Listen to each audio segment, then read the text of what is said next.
It's up to you to break the old circuits. It manages to be at the same time full of whimsy and full of woe. The writing is just gorgeous. The book is full of strange people doing strange things. Do we get to decide who we get to be? Do you know? Can someone please tell me? Hot Milk by Deborah Levy.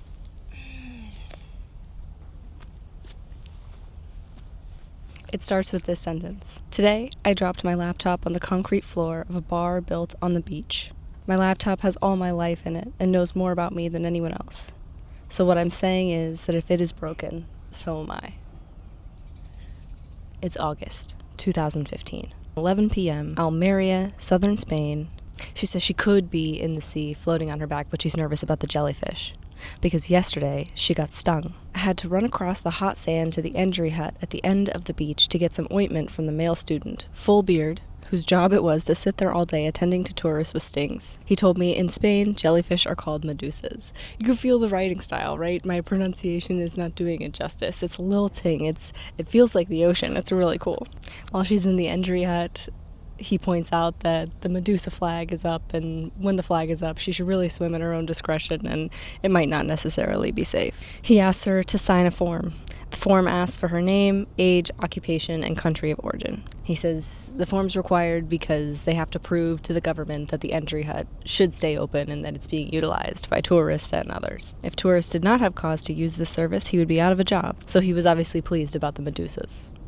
They put bread in his mouth and petrol in his moped. She's supposed to hang out with this young male student in the injury hut while he dabs ointment on her sting. She explains to him that she doesn't know what to write for occupation. She has kind of a mini existential crisis here. She explains to him that she's a student of anthropology, but right now she's in Spain taking care of her mother. He asks her if she's Greek. She says his attention is so unfocused, it's unsettling. He never actually looks at me directly. I recite the usual. My father is Greek, my mother is English. I was born in Britain. He says Greece is a smaller country than Spain, but it can't pay its bills. The dream is over. She asks if he's referring to the economy.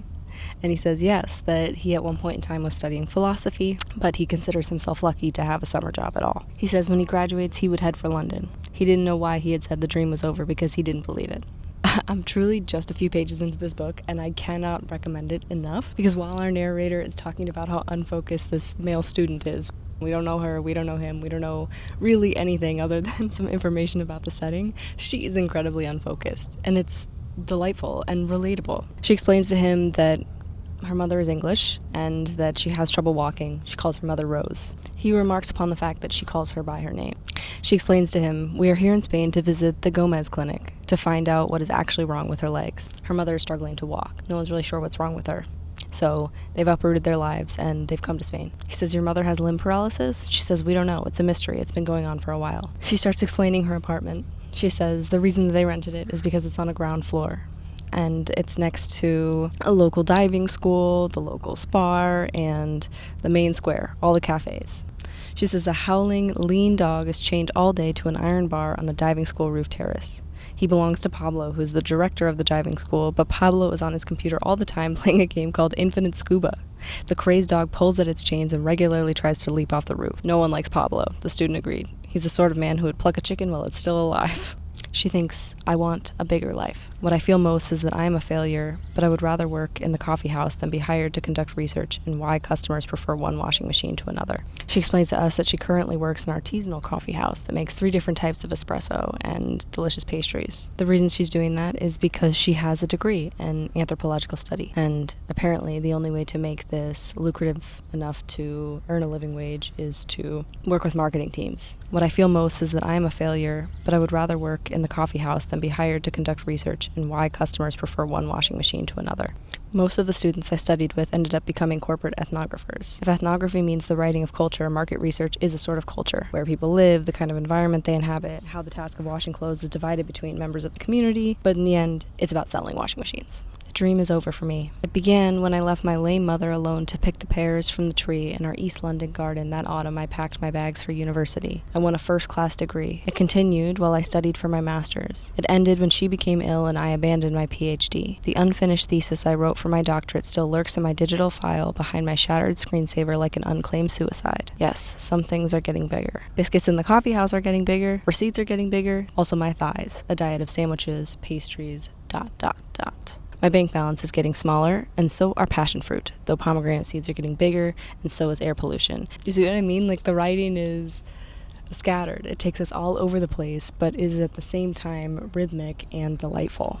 She's free to leave the injury hut, and he insists that she fill in occupation. She says she writes down waitress. On Monday, my mother will display her various symptoms to the consultant like an assortment of mysterious canapes. I will be holding the tray. Okay, after each chapter, there's this bolded little paragraph, and it is implied that this person is watching our narrator. There she goes. The beautiful Greek girl is walking across the beach in her bikini. Sometimes she drags her feet in the sand. It could also be that these observations are coming from her, right? Either someone is studying her or she is studying herself in the third person. They say they had to begin a long journey to find a healer. They had to remortgage her mother's house to pay for her treatment at the Gomez clinic. The total cost was €25,000, which is a substantial sum to lose considering I have been sleuthing my mother's symptoms for as long as I can remember. She says she's been investigating her mother for about 20 of her 25 years. Perhaps longer. When I was 4, I asked her what a headache meant. She told me it was like a door slamming in her head. I have become a good mind reader, which means her head is my head. There are plenty of doors slamming all the time, and I am the main witness. She says she sees herself as an unwilling detective with a desire for justice. Does this make her illness an unsolved crime? If so, who is the villain and who is the victim? She says spending her entire life studying her mother has trained her to be a good anthropologist. She says she knows she's been on to things before, major revelations, only to be thwarted once again. Rose merely presents a new and entirely mysterious symptom for which she is prescribed new and entirely mysterious medication. The UK doctors recently prescribed antidepressants for her feet. They're in the taxi on the way to the clinic, and Rose rests her head on our narrator's shoulder. She says it's painful because of the jellyfish sting. I dared not move to a less painful position because I knew she was scared and that I had to pretend not to be. She had no God to plead to for mercy or luck. It would be true to say she depended instead on human kindness and painkillers. They get to the clinic and it sounds like it's kind of beautiful. It's a cream-colored marble in the shape of a dome, and it resembles a massive upside-down cup. I took Rose's arm, and we limped together across the marble floor toward the desk. Yes, we are limping together. I am 25, and I am limping with my mother to keep in step with her. My legs are her legs. That is how we find a convivial pace to move forwards. It's how adults walk with young children who have graduated from crawling, and how adult children walk with their parents when they need an arm to lean on. We're greeted by a nurse who sounds immaculately dressed, her long, shining hair tied with a white satin ribbon. Her nails were painted a deep, glossy red. She escorts them to a door with the words Mr. Gomez written in gold letters across a panel of polished wood. Dr. Gomez calls her Nurse Sunshine. Apparently, Dr. Gomez's 2 front teeth are entirely covered with gold. He says, I have been looking at your notes, Mrs. Papastergiadias. He looked neither bored nor interested. He asks if he can call her Rose. She says, my daughter calls me Rose, and I see no reason why you should not do the same. Dr. Gomez smiled at me. You call your mother Rose? It was the second time I had been asked this question in 3 days. Yes, I said quickly, as if it was of no importance. She asked how they should address him. He says, certainly, I am a consultant, so I am Mr. Gomez. But if that is too formal, I will not be offended if you just refer to me as Gomez. Throughout the rest of this appointment, Gomez seems to anticipate everything that's about to happen next. It almost seems like he can read minds. He remarks that Rose might be about to sneeze soon. He seems to intuit that Sophia, our narrator, is looking at a taxidermied monkey up on the shelf. The 3 of them continue throughout the appointment like kind of an awkward dance. He now explains the monkey. That is a vervet from Tanzania. An electricity pylon killed him. Then he was taken to the taxidermist by one of my patients. After some thought, I accepted his gift because vervet monkeys have many human characteristics, including hypertension and anxiety. Gomez has this really sort of flighty air about him, and he's clearly very good at his job. He's reading them without an intense gaze or any sort of arrogance or assumption that he would know how they're feeling or what they're thinking. Gomez dismisses Sophia. He says, I'm going to be consulting with your mother for 2 hours, so you need to go down to the beach. She insists that she stay, and he says, no, don't wait in the waiting room. You need to leave. So she makes her way to the beach, a deserted beach, and the small cafe. She orders a gin and tonic. She's warned not to swim because of the medusas. Tall, undulating dunes of greenish-gray cement powder lay in a depot to the right of the beach, where unfinished hotels and apartments had been hacked into the mountains like a murder. Her co-worker, Dan from the coffee house, has texted her asking her where she left the pen, the marker pen they used to label the sandwiches and pastries. She says, Dan from Denver was texting me in Spain about a pen. As I took a sip of my large gin and tonic and nodded my thanks to the waiter, I wondered if I had put the pen somewhere obscure. She sees another more recent message from Dan. He says he's found the pen. The pen was in my bed with the lid off. Consequently, the sheets and duvet are now stained with black ink. In fact, he described it as a hemorrhage of ink. I remember now that I must have left the pen in the bed when I used it to copy a quote from Margaret Mead, the cultural anthropologist. I wrote it straight onto the wall. This is the quote. I used to say to my classes that the ways to get insight are to study infants, to study animals, to study primitive people, to be psychoanalyzed, to have a religious conversion and get over it, to have a psychotic episode and get over it. There are 5 semicolons in that quote. She says she'd underline religious conversion twice. My father suffered a religious conversion, but as far as I know, he has not got over it. She explains that her father has married a woman only 4 years older than her. Her father is 69, his new wife is 29. She says a few years before he married this new wife, he inherited a fortune that he has not seen any reason to share with Sophia. Him and his new wife have a new baby. I have not seen my father since I was 14. He has seen no reason to part with a single euro of his newly acquired wealth, so I am my mother's burden. She is my creditor, and I pay her with my legs. They are always running around for her. In order to sign off on the loan for the Gomez clinic, they had to go to the mortgage provider for an interview. When they walk into the mortgage lender, it says everywhere there were words on posters telling us how much our well-being meant to the bank, as if human rights were their major concern. They have to converse with a man who has been trained to be cheerful and friendly, to imitate empathy as he understood it. He's energetic. He loves his ugly red tie. And though his name badge doesn't tell us his salary scale, it's probably somewhere in the region of dignified poverty. He's attempting to be personal, to be fair in his approach to our situation, to speak to us in simple language we would understand. She's thinking of this while she's sipping her gin and tonic on the deserted beach. She heads back to the clinic. Her mother says, "Hello, Sophia. I can see you have been having a nice time at the beach." I told her the beach was desolate and that I had been staring for 2 hours at a pile of gas canisters. It was my special skill to make my day smaller, so as to make her day bigger. We can see already at this really early point in the book that this relationship with her mom is maybe not so cool. Not only does she take on her mother's ailments as her own, her mother's troubles as her own, but her mother criticizes her a lot. Something that I'm not reading to you that does come up a lot in these first few pages of the book is that Sophia can never get the cup of water that her mother wants right. So she spends time pre-cooling water, tepid water, room temp water, ice water, sparkling water. She's trying to find her mom the right water, but her mom is always like, "Sophia can't get me the right water." Her mom's impossible to please. In the waiting room of the clinic, Gomez explains that Nurse Sunshine is his daughter. Her real name is Julieta, and she is a physiotherapist. Julieta says, "I am now 33. My childhood has officially ended." Gomez is explaining the architecture of the clinic. This marble is extracted from the earth of Kobdar. Its color resembles the pale skin of my deceased wife. Yes, I have built my clinic in homage to my daughter's mother. Gomez tells Rose that he wants to take her out for lunch. They say that they're going to go out for lunch in 2 days' time. They limp toward the taxi, and Sophia asks Rose what has happened amidst this consultation. What has Gomez given her to do? She says it's not a physical exercise. He has asked me to write a letter in which I name all my enemies. We finish another chapter and we get more bolded notes. The Greek girl is lazy. The windows are dirty in their beach house, but she has not cleaned them. She never locks the door. That is careless. It's like an invitation. Sophia and her mother Rose live next to a diving school on this beach, and this dog that's constantly barking, howling, suffering, is chained to the roof. She says the diving school dog is already pulling at its chains and it's only 8 a.m.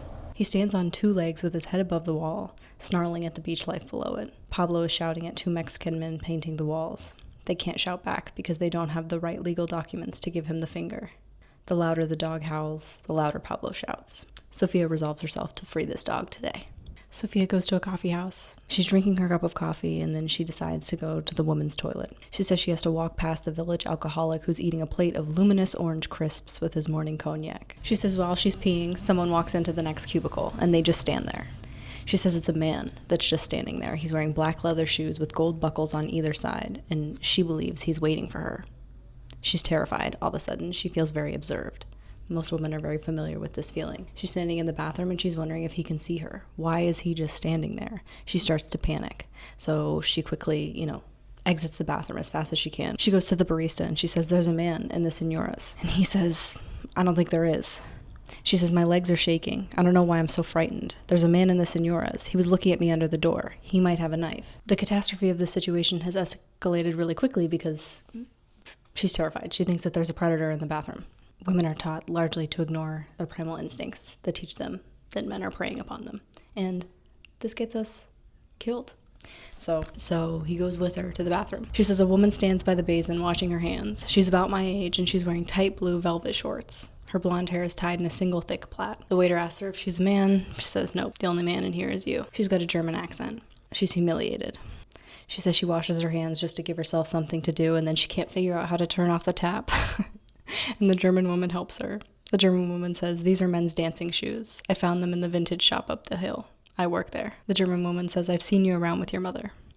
Sophia says, yeah, my mother's a patient at a clinic here. I sound like such a loser. For some reason, I want her good opinion, but I'm not very impressive. My heart is still racing and there's water all over my t-shirt. This woman says she has a house here with her boyfriend, and they come here most summers. This woman recommends a few activities that maybe Sophia and her mother would enjoy, driving out at night. Sophia explains that she doesn't have a driver's license. She failed her test 4 times, and she also failed the theory examination as well. And the woman asks, can you ride a horse? And Sophia says no. And the woman says, I've been riding a horse since I was 3. There was obviously nothing to recommend me to anyone. Sophia apologizes and tries to, basically run out of the bathroom. She leaves the coffee shop and then realizes that she left her coffee behind. So she runs back to the coffee shop and gulps down her cortado like the village alcoholic downing his morning cognac. The woman is waiting for her, basically. She said her name is Ingrid. The dog howls in the middle of their conversation. Mostly her and Ingrid's conversation are just Ingrid making observations about Sophia and Sophia being like, you're right.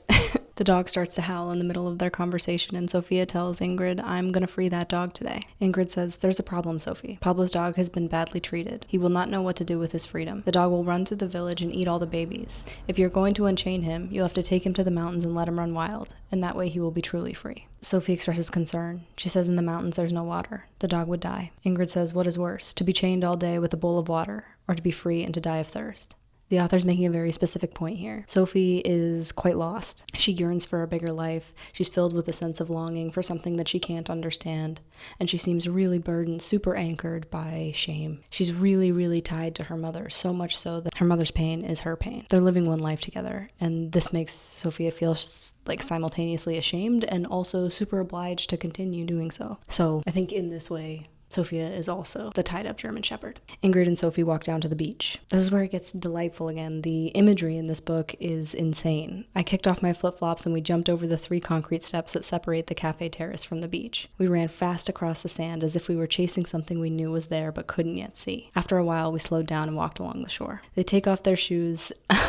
Ingrid takes off her shoes, these men's dancing shoes, and she throws them into the sea. Sophia says, no, no, no, and she runs out into the ocean and she grabs them. Ingrid says, I didn't mean to frighten you. Sophie says, I was frightened anyway. They lay down on a bank of black seaweed by the rocks. They're laying side by side, gazing up at the sky. Sophie says, I wanted my whole life so far to slip away with the rolling waves, to begin a different kind of life. But I didn't know what that meant or how to get it. Sophie wants to erase herself. She's very confused about her identity. She doesn't have any money. She feels guilty that she doesn't have any money. She hasn't been able to finish her degree that is seemingly her true passion. They're lying there, and Ingrid rolls on her stomach, and they move closer. My cracked lips were on her full, soft lips, and we were kissing. The tide was coming in. I shut my eyes and felt the sea cover my ankles, and what came to mind was the screensaver on my laptop. They're kissing there, and Ingrid's phone rings, and then she answers it. She says, I'm on the beach, Maddie. Can you hear the sea? It's her boyfriend. Sophie is disturbed, restless. She gets up and she walks away. Ingrid is behind her, and in her German accent, she's calling Sophie, Sophie, Sophie. I was shaking, and I knew that I had held myself in for too long. In my body, in my skin, the word anthropology, from the Greek anthropos, meaning human, and logia, meaning study. If anthropology is the study of humankind from its beginning millions of years ago to this day, I am not very good at studying myself. This book kind of takes place in short episodes. All the episodes are really lovely. You can feel them. You can smell them. The weight of the heat, the way that she's stretching her body in the heat, the smell of the sea. They've been in Spain for a while. I am tanned. My hair has grown longer and wilder. My teeth look whiter against my dark skin.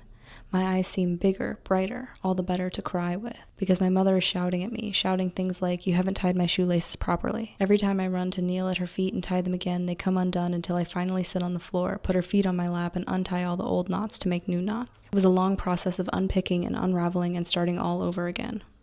I asked her why she needed to wear shoes at all. She says I can think better in shoes with laces. If she let me turn the chair, she would be staring at the night stars. It'd be the smallest movement to change her view, but she is not interested. Sophie's mom can't walk, and she's not going anywhere. We've learned that Sophie can't bring her mom the correct cup of water. It's always wrong. We know that her mom shouts abuse at her. We see her casually pick at her appearance. We know that her mom disapproves of everything that Sophie has done with her life so far, and also disapproves of Sophie's help Always. It's never right. All the while, Sophie believes she's been imagining a knocking at the door. Occasionally she goes and she opens it and there's no one there, but eventually she hears a knock that she does answer, and it's Ingrid. She says, "Sophie, I have been knocking for forever." Sophie says, "I didn't see you." And Ingrid says, "But I was here." She says that her and her boyfriend Matthew are going to help collect the car from the Gomez clinic for them. Why Ingrid has come to Sophie's house to arrange this, I don't know. The book is full of strange people doing strange things, and it's wonderful. A lot of it goes unexplained. This is a really good example of an author that trusts her reader to make their own deductions, to dive into the implications. It's all subtext. Most of this book is subtext. Time has shattered. It's cracking like my lips. When I note down ideas for field studies, I don't know whether I'm writing in the past or present tense, or both of them at the same time, and I still have not freed Pablo's dog. All the while, someone is conducting a case study on Sophie. Whether it's her or Ingrid or someone else, maybe never becomes clear, but it notes the silliness, the thoughtlessness to the things that Sophie's doing. She should give up the habit of sleeping naked if she does not want to be devoured by the mosquitoes in the perfumed darkness of her room. Rose and Gomez are meant to meet for lunch, and Gomez has requested that Sophie say absolutely nothing during this meeting. Gomez has noticed that Rose tends to insist that Sophia speak for her, and Gomez is trying to untangle that knot. So they get to the lunch place, and it's by the sea, and Gomez is already seated at the table. He sat opposite Rose, and I sat next to him, as instructed. Rose orders the white bean soup. Gomez flamboyantly ordered the house specialty, grilled octopus. Rose rapidly informed him that she had allergies to fish, and it made her lips swell. When he did not seem to understand, she leaned forward and poked my shoulder. "Tell him about my fish problem." I said nothing, as instructed by Gomez. Rose says, "I can't be in the vicinity of fish of any kind. The vapors from your octopus will waft towards me and I will come up in hives." Rose has a tendency to make her problems everyone else's problems. Gomez says, "You take fish oil supplements." Gomez seems to be chattering on, teaching life lessons all the way. He speaks about a time when he was in Singapore. He was at a conference, and he said he got to eat breakfast, looking out at the South China Sea. Are those not beautiful words? South China Sea. Rose winced, as if the idea of anything beautiful was personally hurtful. Gomez leaned back in his chair. In the rooftop pool of his hotel, the British tourists, they were up to their bellies in the water, and they were drinking beer, but they did not look out once at the South China Sea. Rose says drinking beer in a swimming pool sounds very nice to me. He's making a point about presence and understanding your surroundings. And Rose is missing the point amidst quite gorgeous surroundings. He says, "You're sitting in the sunshine. The vitamin D is good for your bones. You must drink water." He's still talking, and he cuts off a tentacle of the octopus, and he throws it to the ground, blatantly inviting the cats of the village to join him for lunch.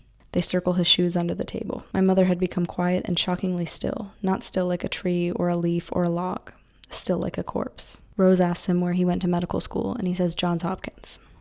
He asks if she's enjoying her soup, and she says enjoying is too strong a word. It is wet but tasteless. He says, "I hope your appetite for enjoyment will get its strength back."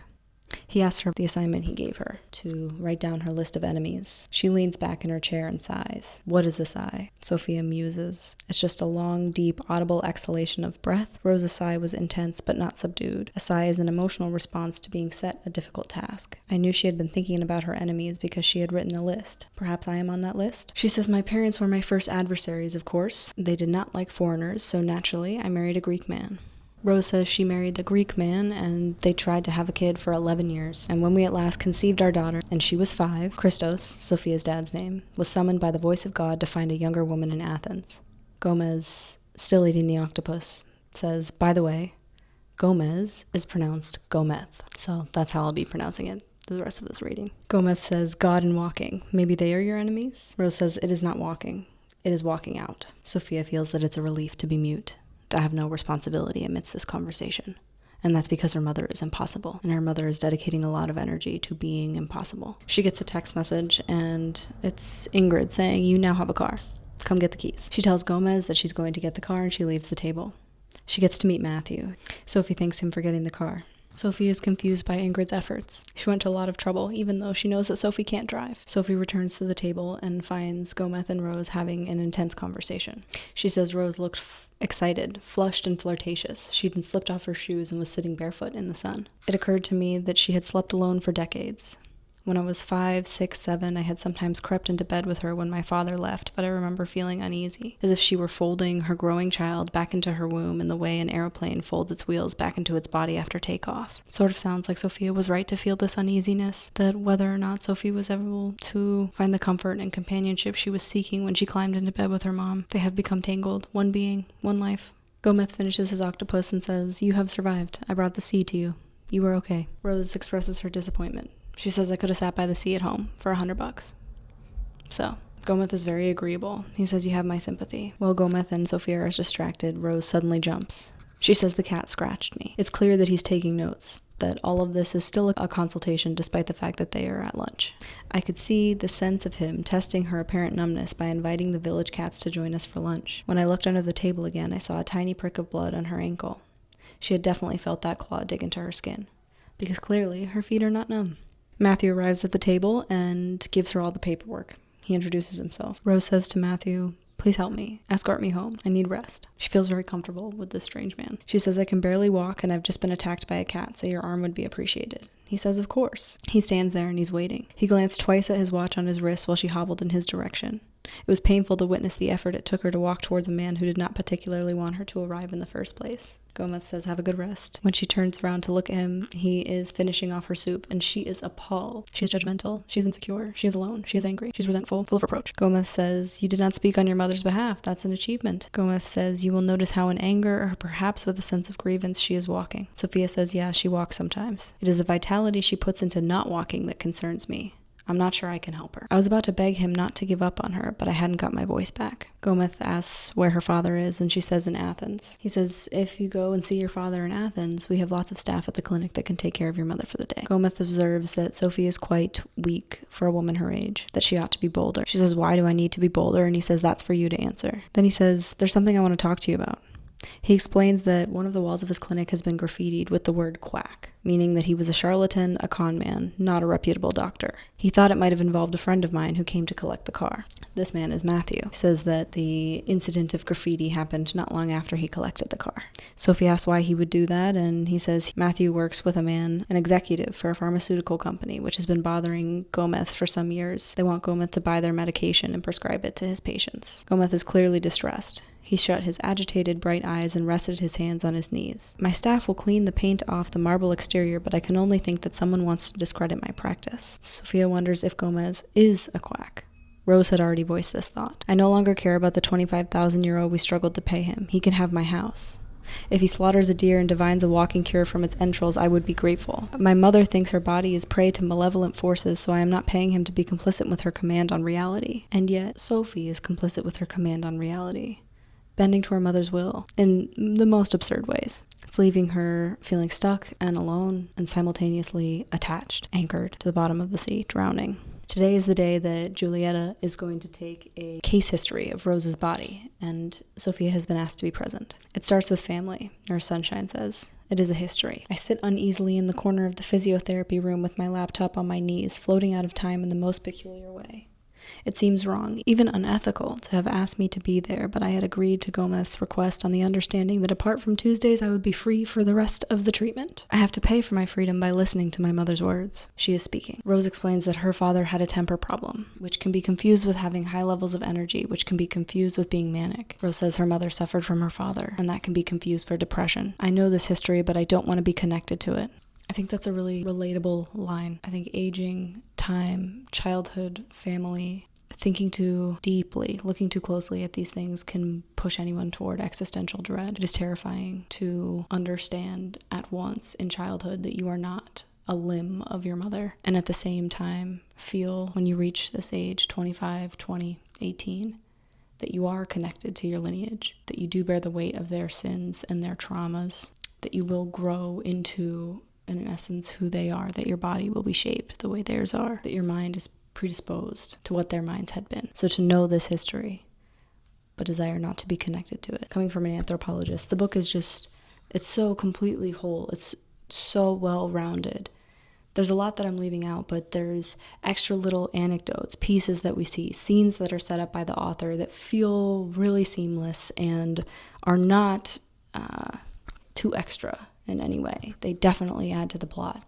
And they all close the loops all throughout. It's really beautiful. I want to get away from the kinship structures that are supposed to hold me together, to mess up the story I've been told about myself, to hold the story upside down by its tail. You can. You're allowed to do that. I know when we get to these spaces and we feel this way, it feels completely impossible to be someone who you are not. And oftentimes it feels like because you are you, it doesn't matter what experiences you acquire, they'll be yours. And thus, maybe they'll be worthless. Shame, framework, and philosophy can inform who we are, and those are all beliefs, and beliefs are choices. You can hold the story upside down by its tail.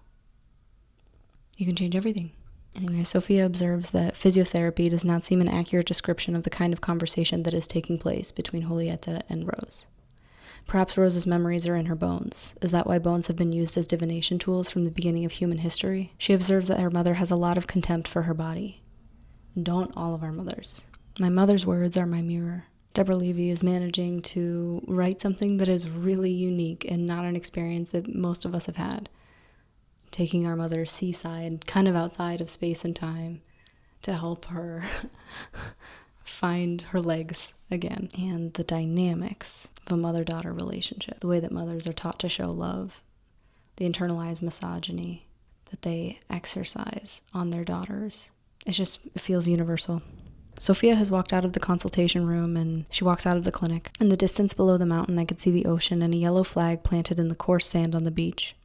It was like a haunting, that flag. Where would the Medusa's case history begin and end? Was she shocked, devastated, appalled to discover she was no longer admired for her beauty? Did she feel defeminized? Would she walk through the door labeled ladies or the door labeled gentlemen? I began to wonder if she had more power in her life as a monster. Where had I got in my own life by trying to please everyone all the time? Right here, wringing my hands. She's walking around outside the clinic, and there's a man that's sandblasting the wall, trying to clean off the graffiti. But it did not say quack. I could clearly see the shape of the letters, despite the effort that had gone into erasing the paint. Gomez had obviously wanted to demonstrate that he knew my mother thought he was a quack, as if the thought had already committed the crime and defaced the walls of his clinic. The blue graffiti was not one single word. It was 3 words. Sunshine is sexy. Something that's really beautiful about this book that makes it a little bit hard to talk about and even communicate the essence of its gorgeous prose in a structured video. One of the main themes are jellyfish, the Medusas.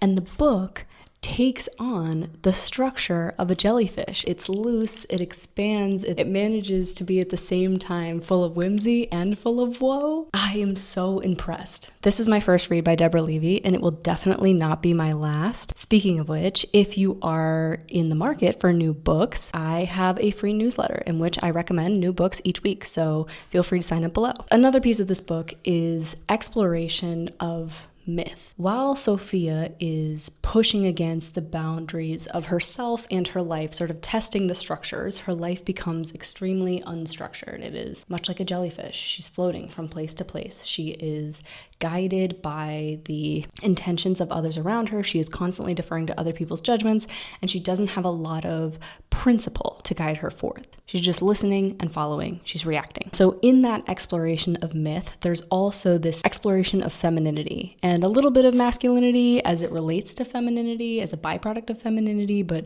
ultimately an exploration of what femininity is. Is Deborah Levy making the point that femininity is also myth? At this point in the book, we have 2 big, strong female mythical characters that make their presence really, really known. Medusa, obviously, through the presence of the jellyfish, and also through Sophia's exploration of what it would be like to do a case study of Medusa, and whether or not being stripped of her beauty, of her femininity, is what made her ultimately powerful and free, unafraid. And then we have Perseus, represented by Ingrid, who wears these lace-up sandals all the time. She is riding a horse. She has these riding boots. She sketches or carves her own bow and arrow. She's extremely intentional about what she does. And while she is Sophia's opposite in almost every single way, she has very pale white skin. She's really big, very tall, but extremely feminine in her gold-plated hair, the way that she carries herself, despite the fact that she is very disciplined, intentional, determined, rigorous, and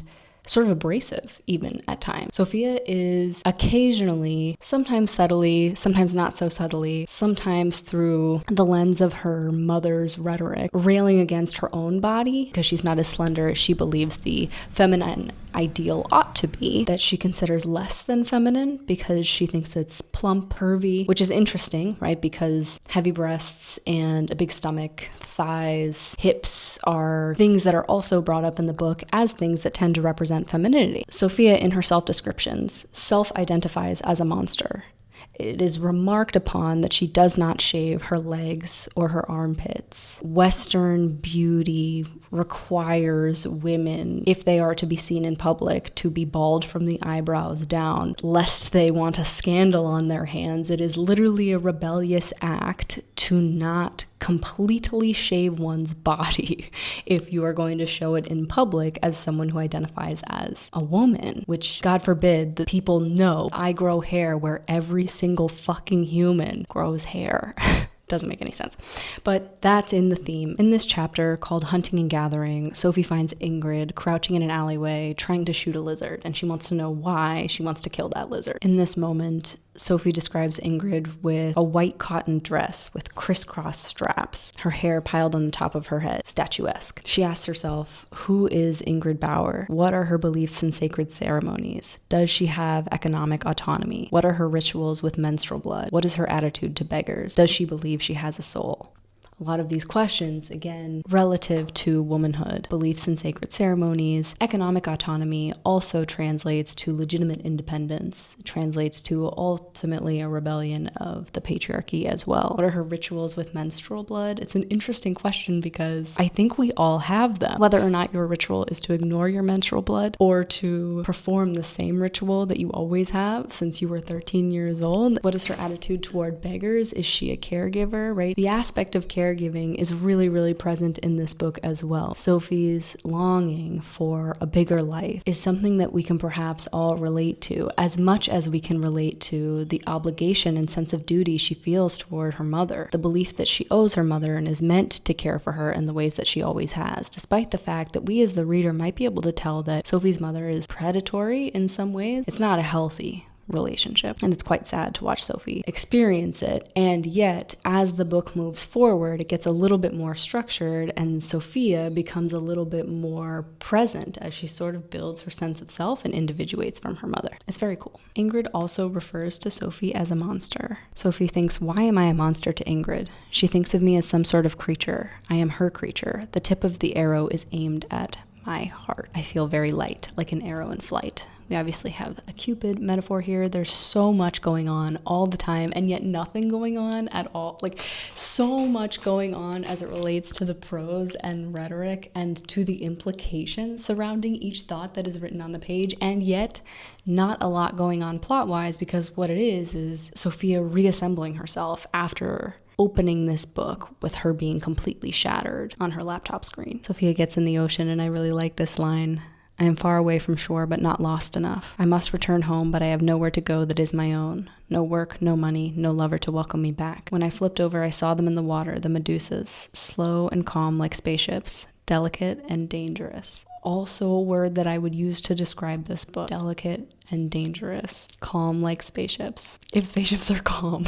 Juan, the student who runs the injury hut, remembers her name when she comes out of the water because she has swum through an entire school of Medusas and has gotten completely stung, like horrifically stung. And he says that she's crazy to swim out there when the flag is up. He was shouting like a brother, perhaps like a lover. I don't know. Something weird was happening because I wanted to pull him down to the floor and make love to him. I had been stung into desire, an abundance of desire. I was turning into someone I did not recognize. I was terrifying myself, which I think is a really cool way to talk about metamorphosis of any kind, big change of any kind. Those periods of transition, I think we all go through them when you feel like you're floating, when you have no idea who you are, when your history doesn't necessarily feel like yours, where you feel completely detached and a lot of your traumas has made your life completely disjointed. There is no through line. It's being described magnificently in this novel. I cannot recommend this book enough, particularly for women. She's terrifying herself in the changes that she's making. She says that she's infatuated in love with Ingrid, and at the same time she's exploring the sensuality of a masculine love, right? Like Juan has been described as having a beard. He's a student. He's kind of also abrasive in some ways. While she's in this injury hut being treated for her numerous stings, she has to, fill out the form again with name, age, country of origin, and occupation. This time I left everything blank, except under occupation I wrote monster. He looked at the form and then at me. But you are a beautiful woman, he said.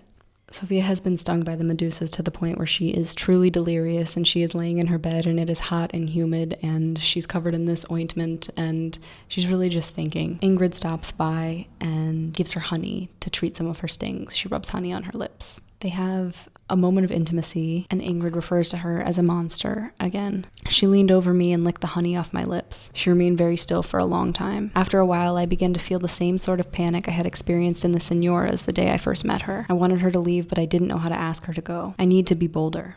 It is so hard to say out loud the things I want to say. That's also, I think, something that's really identifiable. A lot of us feel that way. Sometimes when the most important thing you need to say feels absolutely impossible to get out. It feels like standing at the top of a really high diving board and looking down, knowing that you want to jump, that the water is safe, and that you want to feel the coolness, right, rush over your body. Feeling unable, feeling impossible. Ingrid asks if she'll visit her in Berlin. And Sophia says yes. Ingrid says she could come at Christmas and that she would hold a sprig of mistletoe above her head and I would obey the ritual. It was as if she was implying that the mistletoe would lead me to her lips and not my own free will.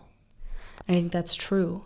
When women are socially conditioned to never say no, right? The people-pleasing, the hand-wringing, the belief that everyone else's well-being is your responsibility, that disparity, the responsibility to control ratio breeds anxiety and hand-wringing. And it means that yes, I think a lot of women can identify doing things that they don't believe in, participating in things that they don't want to, following rituals rather than their own free will, or stifling their free will in favor of the ritual. So Gomez has suggested that Sophia steal a fish to achieve more courage and purpose.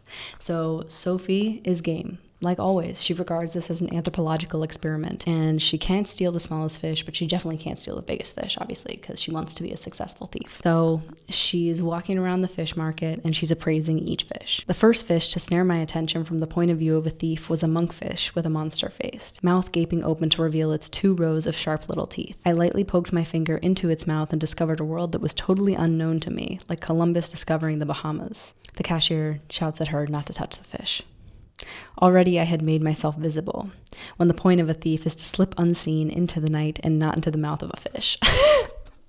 I had slung a basket bag with leather straps over my shoulder, and it chafed the stings with now raised welts, a sprawling, crazy web of tattoos inked in venom. Sophia observes a woman in the fish market who is the wife of a restaurant owner, one of the more expensive restaurants in town, and she makes her presence really known. Obviously, raising the voice compels attention and incites fear, but was she bold? Did I want to be bold like her? What shade of bold was I after? Which is a really good question to ask oneself.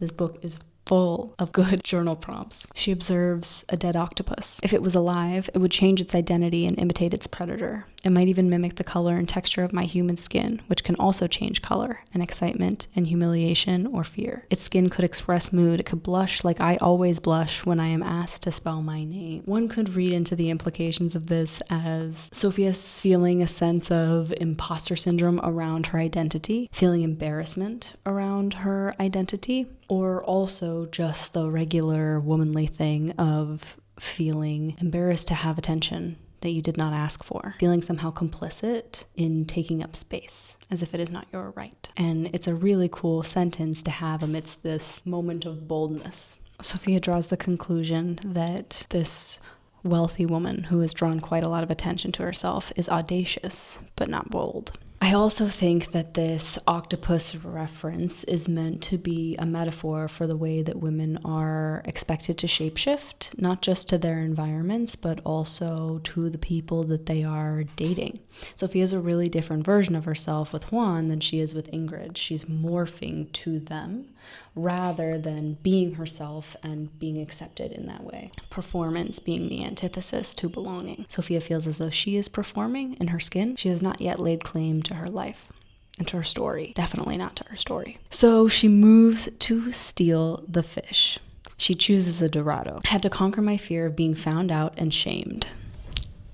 It's not about consequences. It's not about fine. It's not about going to jail. It's not about being barred from the market. It is about being found out and shamed. Hester Prynne. Very slowly, I moved closer to the Dorado, and with my left hand, I touched the price tag on the langoustines to distract the cashier from my right hand, which was sliding the grumpy Dorado into my basket. As far as I could make out, this was the model that most politicians has adopted to run their democracies and dictatorships. If the reality of the right hand is being messed up with the left hand, it would be true to say that reality is not a stable commodity. And that's the point of the whole book. What is reality? What is myth? What is fact? What is fiction? What is femininity? What is masculinity? What is a sign? What is a sigh? Everything is questionable. Everything is morphable. Everything is a product of perspective.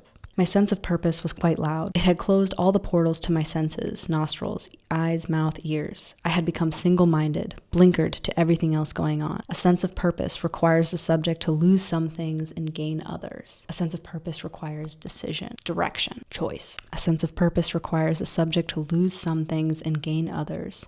But I wasn't sure it was worth it. That's the point of this book.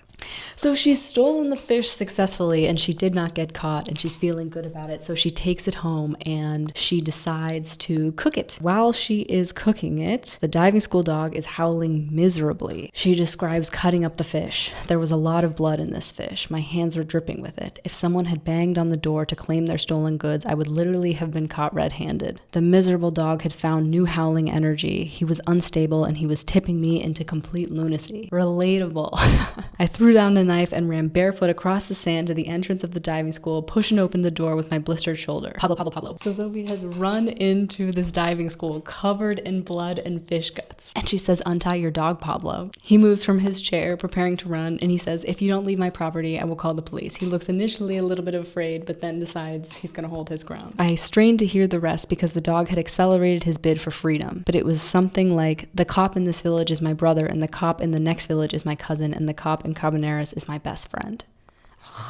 Isn't that just the way? I grabbed his hand and pressed my forehead to his forehead while his right hand groped for something under his desk. Perhaps it was a panic button wired to his extended family of cops. She has grabbed his hand and pulled her forehead to his forehead. Like, one bold act, right, unleashes a whole amount of freedom. When you show yourself you have free will, the possibilities are all of a sudden infinite in a way that they never have been before. Especially when we take into account that Sophia believes that her legs are her mother's legs. That this is the first time she is exercising something of her own. And she's not even doing it. She's doing this because she has permission from Gomez to steal a fish. And yet, it still ignites this sense of boldness in her. She's not going to free Pablo's dog. He is. She starts pressing her bloody hands on his wall, like leaving bloody fish handprints all over his walls. And so he curses at her and he goes upstairs, gives the dog a bone, and he presumably unties this dog. And all of a sudden, everything is quiet. In the new quiet, I heard the sea as if my ears were laid against the ocean floor. I could hear everything. The rumbling earthquake of a ship and the spider crabs moving between the weeds. Sophie has invited Ingrid over to eat the fish. She says they could have dinner at 9 p.m. So she showered, oiled her hair, bought a watermelon from a woman in a truck. So Ingrid walks in the door without knocking because she has her own sense of purpose and she owns all the space that she takes. Sophia says she has arranged a feast on the terrace. It was the start of a bolder life, but cooking and building this feast for this woman that she loves is the start of a bold life, is interesting as it relates to women's place in the kitchen, you know. So you freed the dog. She tells Ingrid that she has freed Pablo's dog, and Ingrid said, "Sophie, there's going to be a massacre. This dog is feral." It's been mistreated, it is traumatized, and it is going to be terrified of its newfound freedom. Sophia says Pablo untied him. We both knew that Pablo had been seen in the village walking his dog that afternoon. It was a catastrophe. The dog had tried to bite off the hand of a woman from Belgium when she was waiting for change at the bar. He had to be muzzled, and Pablo was shouting and kicking everything in his way. Pablo needed a muzzle, but he was protected by his army of cops.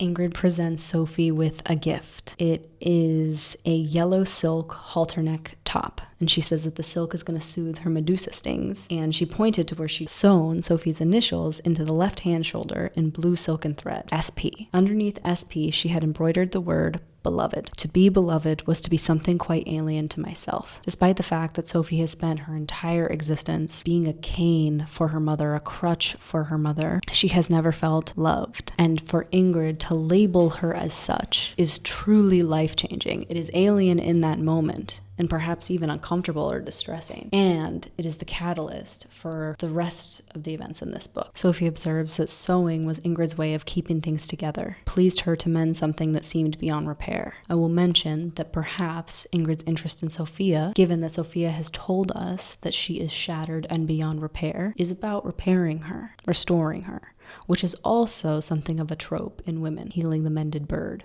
while at the same time Ingrid being someone who murders lizards and even describes when working with silk that it's alive like a bird. I have to catch it with my needle and make it obey me. She's a horseback rider. She brings things to heal. I didn't even notice that until I said it out loud. She often worked with a magnifying glass to find solutions to a rip that was hidden in the weave. The needle was the instrument she thought with. She embroidered anything that surfaced in her mind. It was a rule she had made up for herself, never to censor any word or image that revealed itself to her. She said that when she embroidered Sophie's top, SP, beloved, she'd been thinking of her sister in Dusseldorf. What's your sister's name? Hannah. Is she older or younger? Ingrid says, I am her big bad sister. Sophie says, why are you bad? She says, I'm not going to tell you. And then she walks out the door. Something about this conversation, something about Sophia prompting, why are you bad to your sister, leads to Ingrid completely abandoning the evening. Ingrid sort of lashes out with her observations of Sophie. She says, you're always working anyway, Sophie. Everything is a field study to you. It makes me feel weird, like you're watching me all the time. What is the difference between studying anthropology and practicing it? So, because she has prepared this feast and Ingrid has left without eating any of it, or participating in it at all, Sophia decides to call Juan because she's interested in him. She says, I asked the student to join me for supper. He looks surprised and then pleased. You will want to know my name is Juan, he said. She said, yes, and I will need to know your date of birth, country of origin, and your occupation. Which is the first time we see Sophie be clever and kind of audacious and a little bit sarcastic. And, to have made plans, to have built a feast for somebody else and have that person walk out and decide that it will not go to waste is not traditional as it relates to this archetype. It's cool. Juan comes over and he says, Pablo is saying you threatened him. She said, yes, with the blood of a fish you are about to eat with me. They eat the fish and it's tender and good. Later they swim naked in the night and he kisses every Medusa sting on her body. He was my lover and I was his conqueror.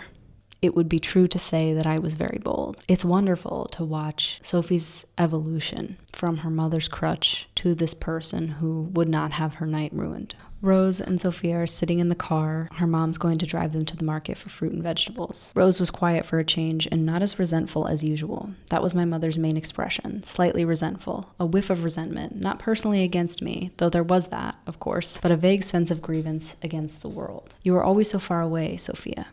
I am not far away. I am always too close to her grievances. It's heartbreaking. Particularly, we consider that when we are children, our parents are integral to our survival. We are biologically wired to center them in our lives if we are not the center of their lives. And it's clear that Sophia carries a sense of burden with her, a sense of guilt that her mother has had to care for her, particularly because her father has fled to a new life of riches and warm weather, while her mother works in Britain in the library stacks. And Sophia feels at fault for this and feels very ripped in half by her identity because her last name is her father's. We are mother and daughter, but are we family? What is family, right? More of that pushing against structure. Rose says, there's something I should tell you about your father. Compared to my own father, he is a very gentle man. My father is obviously so gentle he has not had the strength to contact me for 11 years.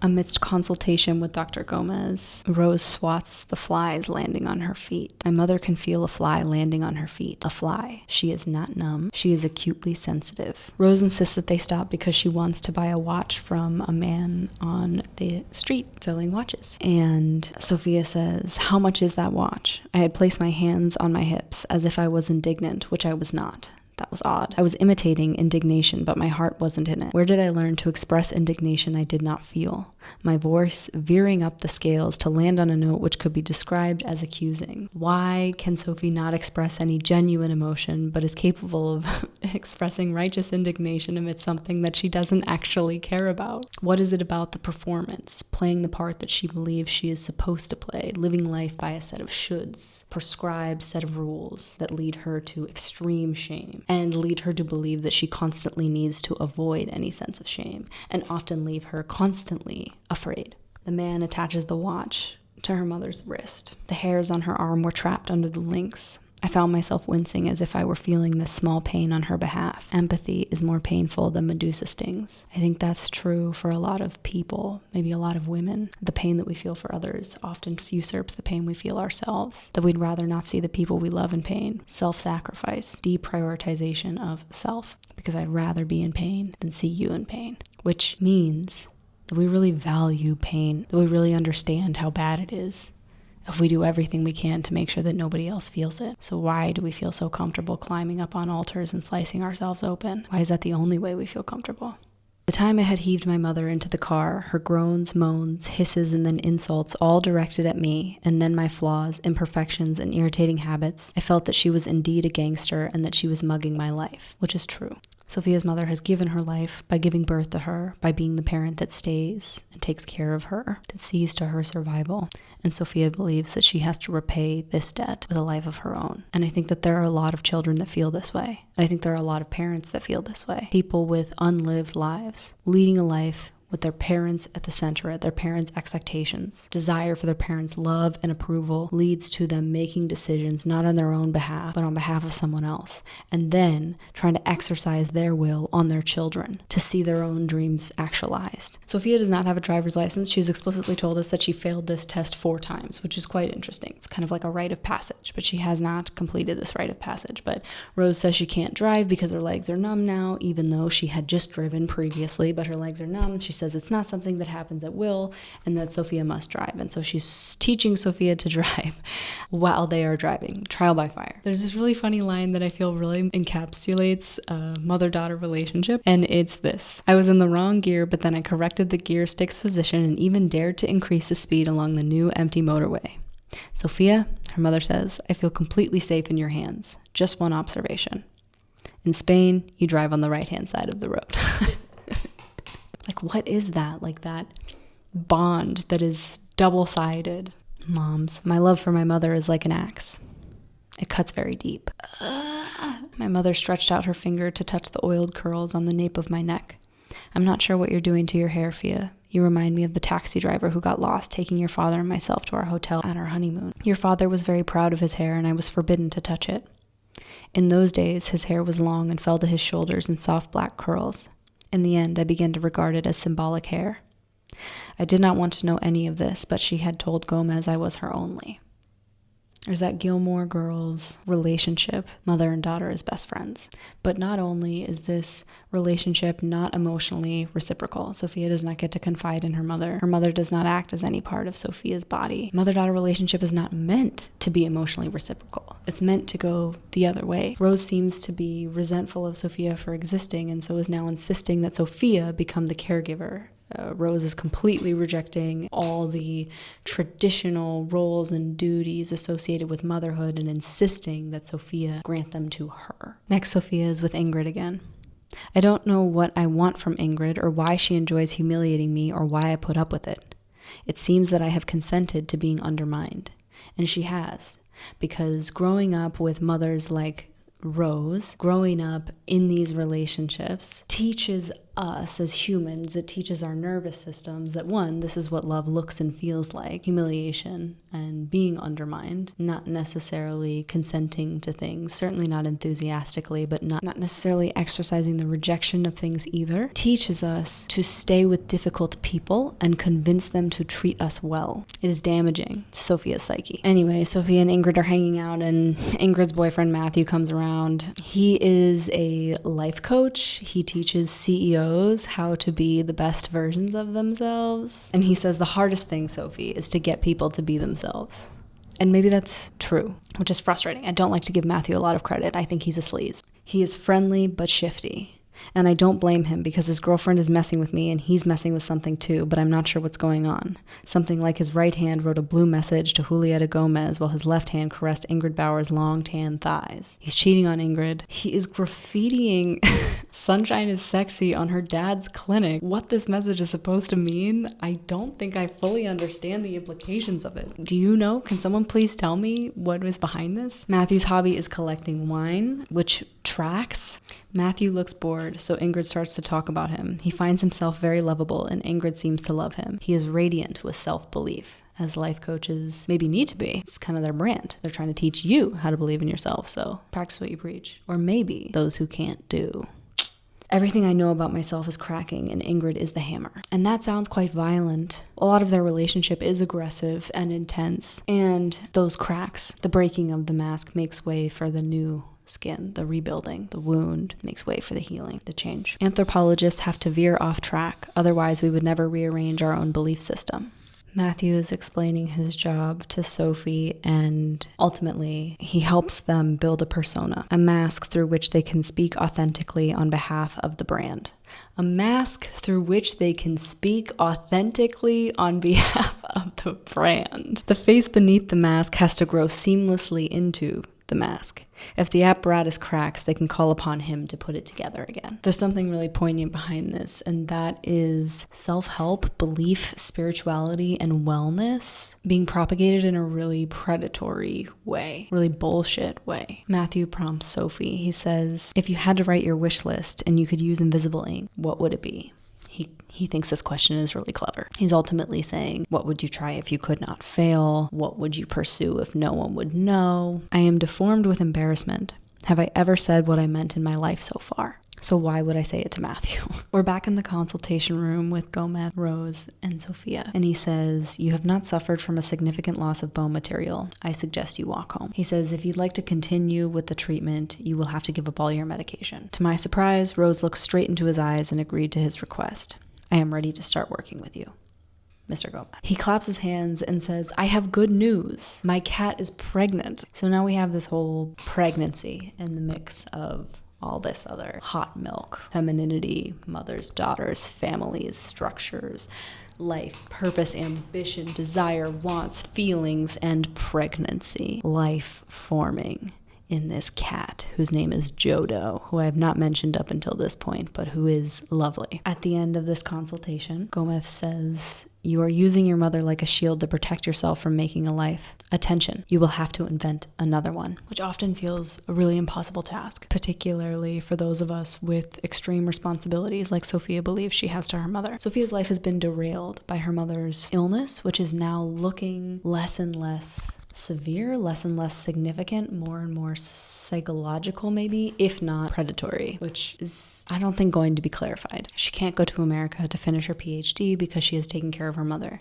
She's working at an artisan coffee house and living above it, all the while being subjected to her mother's criticisms because she is gaining weight and not doing anything with her life, and yet she was doing something with her life. She describes to us her dream, when it started, leaving home, and when it ended, returning home. So Gomez, his prescription is invent your own life again. Sophia visits Julieta at her studio. She's been invited there. Julieta told me how to pronounce her name, Julieta. The reason her father calls her Nurse Sunshine is because her mother died when she was a teenager and she never smiled.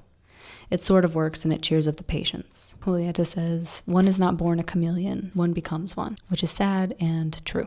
Julieta is occasionally explaining her art, they're drinking beer, and Sophia says, I felt at ease with myself, which must have meant that she did not regard me as strange, and so I had no reason to imitate someone who was less strange and had been saved from doing the chameleon thing. Acceptance in a space leads to, one, not just feelings of belonging, calming, actual participation and presence, but also legitimate connection with the people around us. Is when we are pretending that we are weird. We were sort of twins, one of us motherless, the other fatherless. I began to see that she was formidable. When I first met her, she was so groomed and stylish that I doubted she was effective, which is here that paradox where if you look at the studies, 50% of people in the workplace think that women wearing makeup are less effective at their job, and 50% think that women not wearing makeup is unprofessional. that there is no way that a woman can actually present that you are going to automatically assume her to be effective, that you will probably assume her ineffective until she proves otherwise, every single day being a trial, a testament to your intellect, to your credibility, to your opportunity, and why you deserve it. Sophia finds herself talking to Julieta about cultural memory. I told her how I felt guilty when things went right for me, as if the things going right were responsible for the things that went wrong for my mother. Rose will be the first to tell you that guilt is very disabling. Amidst this conversation, Sophia notes that Julieta is now the holder of secrets, some of my own, but mostly my mother's confessed childhood. If Rose's bones were the medical subjects, the skeletons in the cupboard were another sort of subject. Everything that was transmitted from generation to generation was there in Julieta's audio archive. I asked Julieta again why this process was called physiotherapy.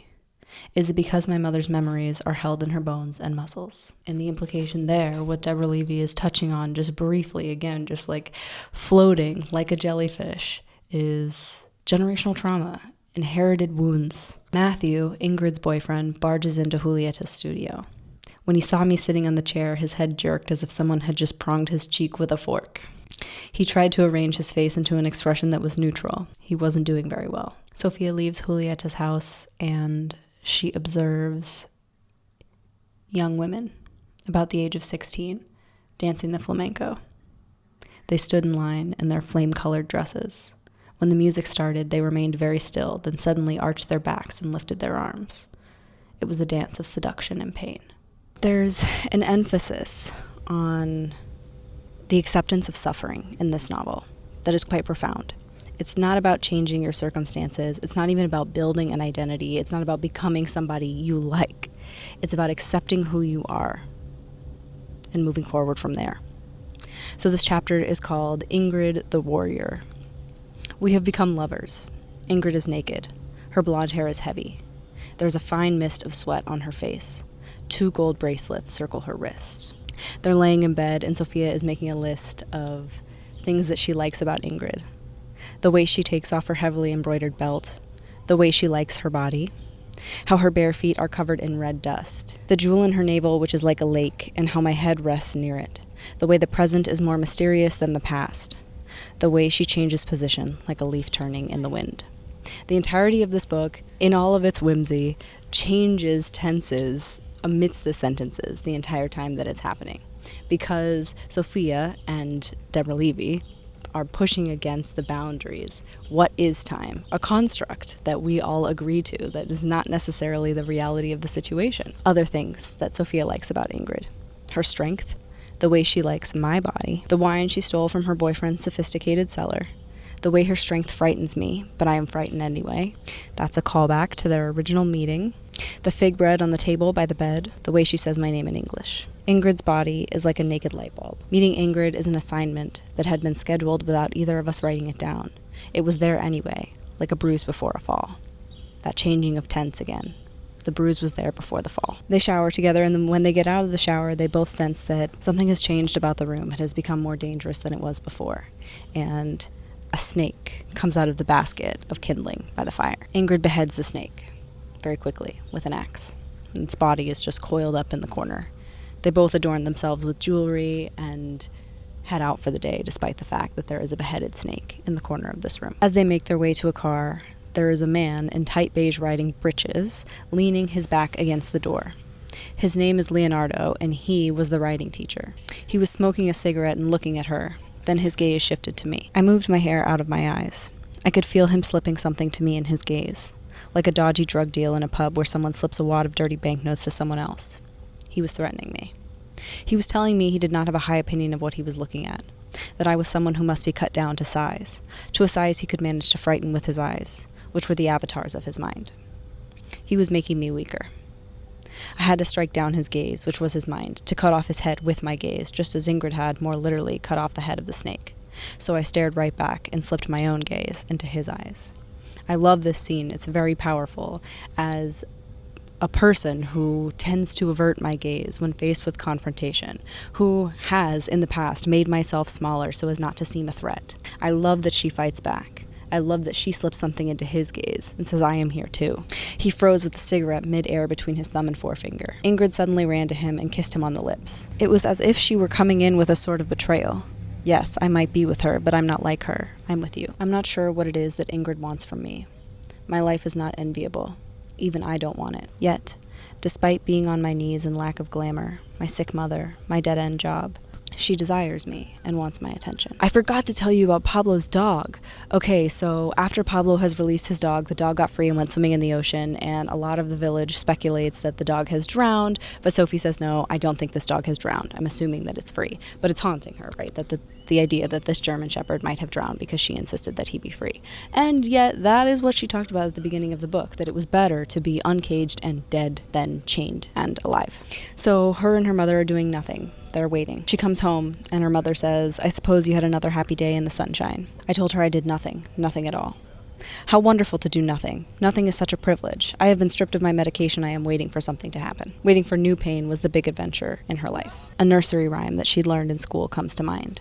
As I was going up the stair, I met a man who wasn't there. He wasn't there again today. I wish he'd stay away. She's talking to her mother, and she asks if she wants something more substantial to eat than bread, and her mother says no, the only reason I'm eating bread at all is because I can't take medications on an empty stomach. Sophia puzzles over this. Her mother says, I suppose I am boring you, Sophia. Well, I am bored too. How are you going to entertain me tonight? No, you entertain me. I was getting bolder. The constellations of my screensaver floated past my eyes. Misty, undefined shapes. One of them looked like a calf. Where will it find grass in this galaxy? It will have to eat stars. Good writing, right? Her mother tells Sophia that, as usual, she is not doing enough, that she could go to the pharmacy and buy her painkillers, even though that is the opposite of what her treatment plan suggests. When she refuses, Rose tells Sophia that she's getting plump and she demands a cup of tea. Sophia says that her mother more or less inhabited a building called Grievance Heights, and she wonders if that's where she will have to live too. Has her mother already put her name down for an apartment in Grievance Heights? What if she can't afford to live anywhere else? I must remove my name from the waiting list, that long queue of forlorn daughters trailing back to the beginning of time. And isn't that true, right? Not just predisposition to mental health crisis, not just generational trauma, not just inherited pain. This book is begging the question, are we in control of our own destiny? Do we get to decide who we get to be? Everything is childhood. Everything is formative experience until you decide it's something different, until you decide to build it into something different. And even then, that will be quite challenging and frustrating, and probably bring out the pieces of you that you've often resented in your parents, right? She says her mother's sitting in the chair, and her back view is something that makes her feel a significant amount of pity, because it makes her mother seem vulnerable. And I think noticing that our parents are humans, rather than the formidable and really ever-present, sometimes domineering, in this case, presence that they can be. They are vulnerable, sometimes sad, angry human beings, not just with aches and pains, but with flaws and weaknesses. Her mother asks her if she's okay. For as long as I can remember, it was me asking her that question. If I wasn't asking it out loud, I was asking it in my head. Rose's tone was cross, perhaps a little bewildered, and it occurred to me she might not have asked me because she did not want to hear the answer. Questions and answers are a complex code, as are the structures of kinship. I am not okay. Not at all, and haven't been for some time. It was 7 p.m., which is twilight, the end of a long day of sunshine and the start of early evening, and with my eyes firmly on the cracked cosmology of shattered lonely stars and milky clouds, I heard a kind of lament slipping from my lips about losing my way. Stuff about a lost spaceship and putting my helmet on and how something was wrong and how I had lost contact with Earth but no one could hear me. She sings this lament and then she leaves the room and she can hear her mother calling her, Sophia, Sophia, Sophia. She doesn't answer her, and when she looks up her mother is standing.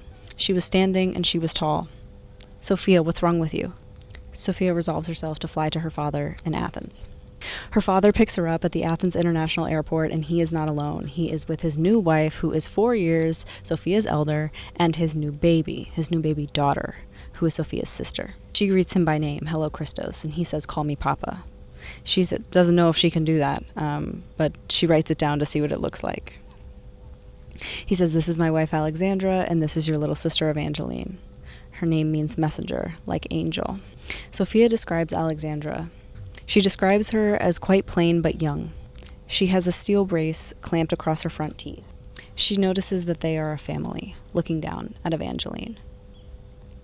She says they look as right together as a 69-year-old man and a 29-year-old woman can possibly look. Mostly, they look wrong, like a father and daughter and grandchild, but as wrong goes, the affection between them was right. She says her father is caring for 2 new women, and he had made an entirely new life. Sophia is a remnant of an old life that he no longer wanted, that didn't make him happy. He goes to get the car, but while he's going to get the car, he informs her that there is a bus, and the next time she comes to visit him, if there is a next time, it's been 11 years since they've had any sort of contact, she should take the bus. I bristle at that. I don't know if that's fair, but I really bristle at that. My father's new bride child wore braces and animal shoes. While they're in the car, her father's asking about her life, and she's telling him about living above the coffee shop, about not finishing her PhD, about not having a driver's license, but that's the next things to do as soon as she gets home. And he does something similar to what Rose does. He says Sophia does not have much of an ear for languages, and she did not go to Greek school on Wednesdays and Saturdays because her mother thought she had enough on her plate at English school. There is no mention of the fact that she did not have a Greek father to help her with this portion of her identity, or to insist that they speak Greek in their home. Her father says Alexandra speaks fluent Italian. In fact, she is more Italian than Greek. Alexandra says she doesn't know for certain where she was from. My lips were still cracking like the economies of Europe, like financial institutions everywhere. That night I heard Papa singing to Evangeline in Greek when he put her to bed. My sister will have an ear for the language of her father.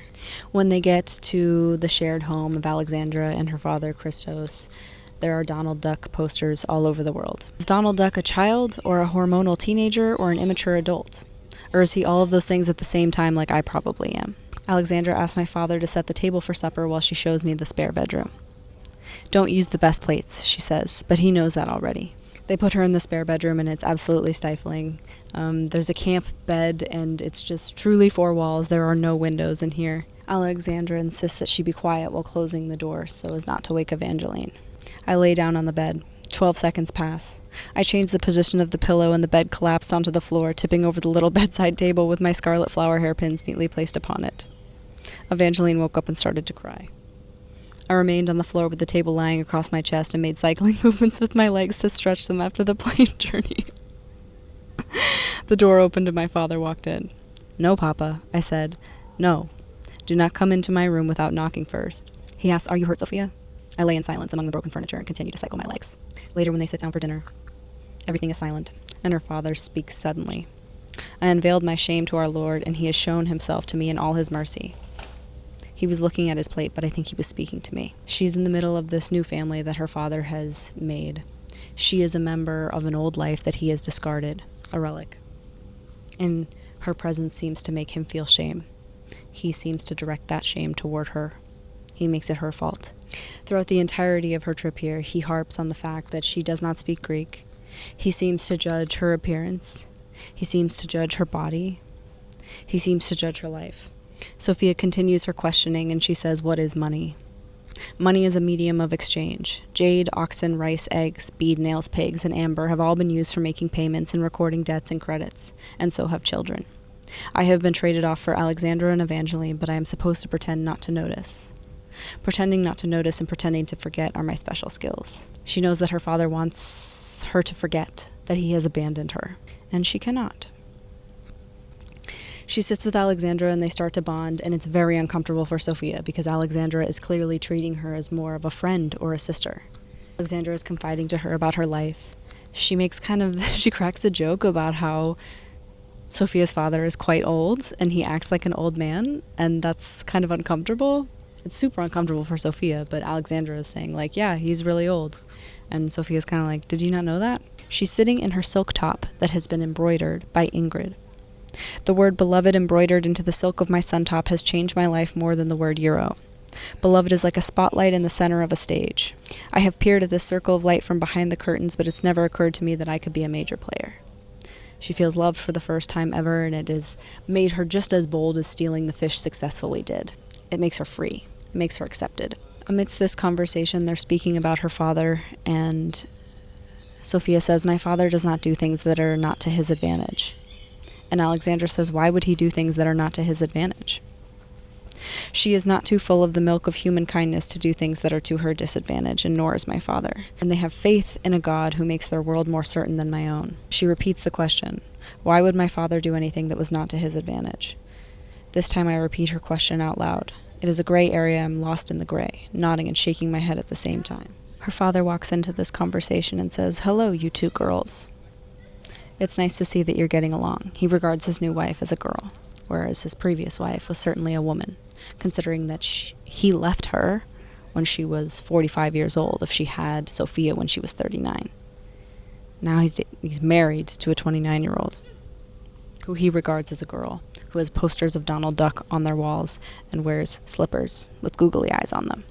Her next day in Athens, she walks her father to work, and he is embarrassed of her. She says, "We both know that his absence from my life is not the sort of debt that can be paid, but it is exciting to pretend to negotiate a deal." They run into a colleague of his from the shipping business, and he has to introduce Sophia as his earlier daughter. She says, "As well as the platform sandals, I am wearing shorts and a gold-sequined crop top.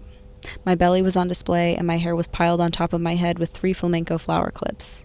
It must have been a shock for my father to discover that his full-breasted adult daughter from London was of sexual interest to his colleague." Is it a shock? It is, and that's what's so frustrating and so complicated about being a daughter, not just to mothers, but to fathers. "I am sex on tanned legs and suede platform sandals. I am urban and educated and currently godless. I do not resemble an acceptable femininity from my father's point of view. I'm not sure, but I think he thinks that I am not honoring the family. I don't know the details. Papa hasn't been in touch for a while to explain my duties and obligations." He does. He feels the right to her expression, to who she is as a person, to how she conducts her life, regardless of the fact that he's been absent from it since she was 5 years old. Alexandra and Sophie are talking again on the sofa, and Alexandra asks what that word on her top means, the embroidered word. "I start to think about how to describe the word beloved. It means to be very loved, I say, a true, great love." She looks confused. "I don't think that's right." When I initially read this paragraph, I was pissed because, you just asked the question. How are you going to tell me that my answer is wrong? And Sophia is answering, right? And I think I feel a protectiveness of Sophia because I'm reading this book from her perspective. And so to hear somebody say to her that she doesn't think that's right after this word has been ultimately life-changing, like, my heart sped up. I had an emotional reaction. I wonder if she thinks that being very loved is not right for me. Exactly. She takes it super personally. "The word is more violent than that," she continues. "Yes, it is a forceful feeling. When we call someone beloved, it is a very strong feeling." Sophia is walking past a meat stall. She reckons that none of the lambs here hanging in the meat market were killed with any formal rituals to make their death more bearable to the eaters of the meat.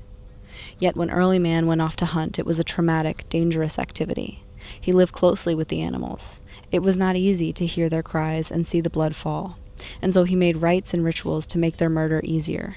The women and children required endless bloodletting to keep them alive. You see what I'm saying about the writing, right? She gets a text from Matthew that says, "Gomez must be stopped. Your mother had to be rehydrated at the hospital yesterday. He's a total quack." And Matthew is working with the CEO of that pharmaceutical company. Gomez told us about this, so we know that Matthew has ulterior motives. When she gets this message from Matthew, she calls Gomez, and he says that he's no longer interested in the walking problem so much as the water problem. The water problem is a way bigger deal than the walking problem because obviously Rose can walk. Obviously her feet are not numb. There's something else going on, and it's not neurological, it's not spinal, it's not bone. It's something different. Sophia is walking past a temple, and she wonders what it would have been like in 5th century BC when worshippers would have gathered at this temple to pay tribute to their goddess. At the time, the women would have been at age 14, and their husbands were often in their 30s. Women were for sex and birth, and for spinning and weaving and lamenting at funerals. It was the women and the girls who did all the mourning for the loss of kin. The men stood farther back while the women did the expressing for them. Get you a man that expresses his feelings, you know what I mean? Sophia says that the problem is that she doesn't want to lament.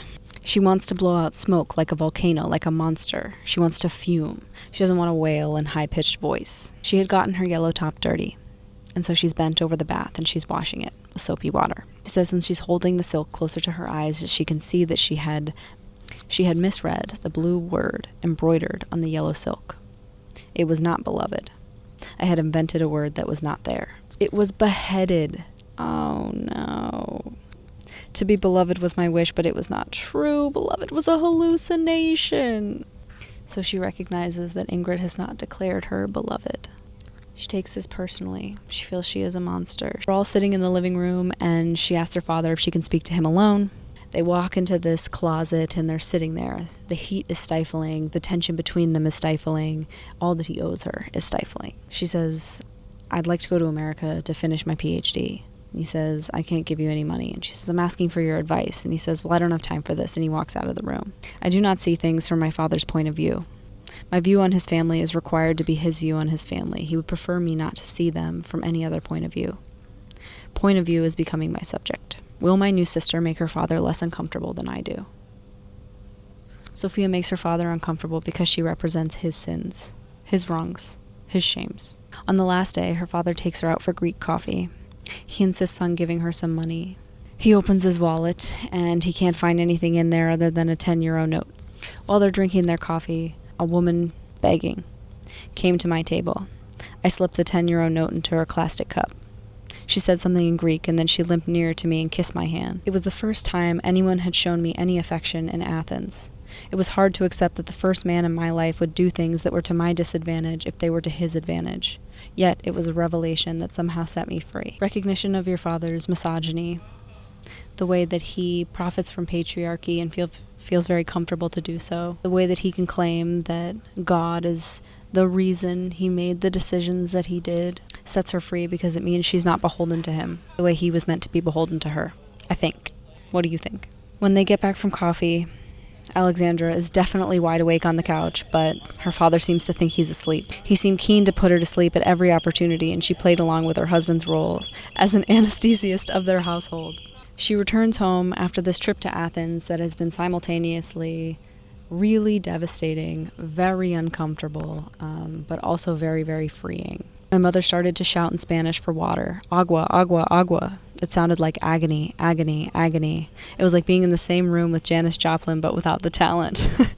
Her mother asks how her father was, and Sophia says he's happy. I'm sorry he was not more welcoming. She says it's not for you to be his sorry. That's a funny way of putting it. He is his own sorry. I feel for you. You can't do that either. You can't feel for me. She's giving her mother a massage. Her mother says, you have good hands. If only you could cut your hands off and leave them with me while you go to the beach all day. I waited for Pablo's dog to howl, but then I remember I had freed him. Ingrid and Sophia are sitting on the beach. Ingrid says, you are my inspiration and monster. You are a blue planet with your scary dark eyes like small animals. I have decided to accept the mistake I'd made when I misread the word beheaded. It is not for me to censor how she thinks with her sewing needle, even if her thoughts hurt me. They speak of Pablo's dog. Ingrid says, don't worry, Sophie. You gave him the freedom to die. You did him a favor. He was already dead when he was chained. It was not a life. He was not dead. He wanted to change his life. Pablo's dog acts as a metaphor for Sophia and a number of other people, almost everyone in this book, actually. Pablo's dog is a metaphor for everyone in this book. Pablo's dog is a metaphor for everyone. Ingrid tells the story of her little sister. Ingrid says when she was 5 and her sister was 3, she was pushing her sister Hannah on the swing. She kept pushing her higher and higher, and eventually she fell off. She landed on her head, and now she is brain dead. Ingrid embroidered beheaded into Sophia's silk top because she believed she beheaded her sister. Sophia says, you were just a child. This is not your fault. You were 5 years old. It's hard not to think of the horror of this, not just for Ingrid, but for her family, for what she sees herself as, for every time she calls Sophia a monster, is she referring to herself? Someone is calling Sophia's name, and it's Julieta, so she goes to meet Julieta down the beach. The panic I felt when Ingrid told me about her baby sister is still alive in my body, like the invisible insects that vibrate in trees at night. She chats with Julieta for a second and then makes her way back to Ingrid. When she gets back to Ingrid, Matthew is calling Ingrid. Sophia steals her phone, and she runs down the beach, and she throws the phone into the ocean. Ingrid says, you're obsessed with me. I certainly am obsessed with her power to confuse me, to lift me out of all my certainties, even though I know she does not respect me. I am intrigued by the way she is served by the men who worship her beauty as I do, and how she likes to repair rips and tears with her needle as if she were doing some sort of surgery on herself. Ingrid insists that Sophia go get her phone. She grabs her by the hair and drags her into the ocean. And then she tries to drown Sophia. You heard me. Ingrid is pushing Sophia down into the water with her knee against her shoulder. She keeps on pushing, just as she had pushed her sister on the swing. It is as if she is doing it all over again, repeating that childhood accident, except this time it is with me. Julieta sees all of this happening and comes into the water and saves Sophia from drowning. Ingrid storms off, and Julieta says to Sophia, "Your boundaries are made from sand, Sophia." And I think a lot of the point of this book is about how, yes, Sophia definitely needs firmer boundaries. She needs to know where she stops and someone else starts. She needs to be able to defer to her own judgment. But I think she's also calling attention to the fact that all boundaries and all structures seem to be made from sand. They're quite delicate, and it takes a very little to push them over into something that feels more like lunacy than conduct, chaos over order, so on and so forth. She goes back to Ingrid's house, and Ingrid says, "You're going to plant me some olive trees. I gave my unspoken consent because I want to know what's going to happen next, even if it's not to my advantage. Am I self-destructive, or pathetically passive, or reckless, or just experimental, or am I a rigorous cultural anthropologist, or am I in love?" Okay, so they're at Ingrid's house. Leonardo comes over to give Ingrid these boots, and Ingrid is flirting with him. They're having this weird back and forth, and it clicks for Sophie. There was one thing I knew. I was the most important person in the room. Ingrid's mock flirtation with Leonardo was designed to hide her desire for me. She was a voyeur of her own desire. And I think that's true when it comes to female sexuality. The way that we are socialized in Western culture is to be the object of affection. You must desire yourself. Robber bride. There's a man inside your head watching the woman. We objectify ourselves, and we think it's hot. I understood now that Ingrid Bauer did not literally want to behead me. She wanted to behead her desire for me. Her own desire felt monstrous to her. She had made of me the monster she felt herself to be. Later, in another consultation, Gomez asks Sophie how her meeting with her father went, and she says, "He is trying to forget I exist." And he says, "Is he succeeding?" And she says, "He is trying to exist by forgetting." All this conversation is happening over a glass of orange juice and 2 croissants. She eats one of the croissants, but she notes that she devours one of these croissants. And isn't that just the way with women, the way that we eat? Everything is watched. Everything is picked. So much so that if you are devouring something, you are beastly, right? You're meant to be dainty, small bites. I had an appetite beyond my status and size. Gomez, after she eats a croissant, says, "I don't have good news. I cannot treat your mother. I doubt if she will walk again. Her symptoms are spectral, like a ghost. They come and go. They have no physiological substance. While you were in Athens, she was talking about amputation. In fact, that is her wish. She has asked for surgery." Sophia says she's joking, like it's obviously a joke. This nursery rhyme comes to mind again. "As I was going up the stair, I met a man who wasn't there. He wasn't there again today. I wish he'd stay away." Gomez says there's nothing I can do for her, and Sophia is terrified by this, right? There's finally somebody else responsible for her mother's care, and she does not want to let that go. Gomez says she's going to pursue her desire for amputation in London. There's truly nothing I could do. Sophia decides to visit the Beach of the Dead. It's a nudist beach. She sees 2 slender girls, perhaps 17, swimming naked in the clear turquoise sea.